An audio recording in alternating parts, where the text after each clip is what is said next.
Hi, welcome to our channel. இப்போ நம்ம என்ன பார்க்க போகிறோம் அப்படின்னா, சுடிதார் கழுத்து இணைப்பது இப்படி அப்படின்னு சொல்லி டாபிக் கொடுத்துருக்கேன். பாருங்கள், சுடிதாரில் மேற்பக்கம் கீழ்ப்பக்கம் 2 பக்கமும் வச்சுட்டு இப்படி சென்டரில் ஒரு ஸ்டிச் கொடுத்துக்கோங்க.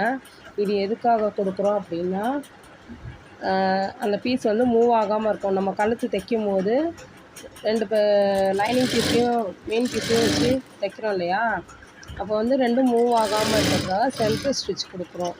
அப்போ நம்ம கேன்வாஸில் தைக்கும் போது நவுறாமல் இருக்கும். அதுக்காக இப்போ பாருங்கள், கேன்வாஸ் மேலேயே ஸ்டிச் பண்ணிக்கோங்க. கேன்வாஸில் ஸ்டிச்சிங் அலவுன்ஸை விட்டுட்டு கட் பண்ணிக்கோங்க. 1/4 இன்ச்சு ஸ்டிச்சிங் அலவுன்ஸை விட்டுட்டு நீங்கள் கட் பண்ணிங்கன்னா ஸ்டிச்சிங் கரெக்டாக வரும். நம்ம ஸ்டிச்சிங் வந்து கிளாத்தில் கட் பண்ணும்போது 1/4 இன்ச்சு விட்டு கட் பண்ணிக்கலாம். பாருங்கள், பொறுமையாக, ரொம்ப பொறுமையாக கேன்வாஸ் மேலேயே ஸ்டிச் பண்ணிட்டு வாங்க.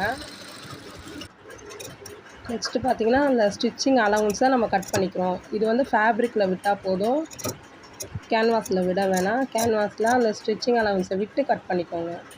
பாருங்கள், அவுட்புட் இதுதான். பாருங்கள், இப்போ டர்ன் பண்ணி ஸ்டிச் பண்ணியாச்சு. வீடியோ பிடிச்சிருந்தா லைக் பண்ணுங்கள்.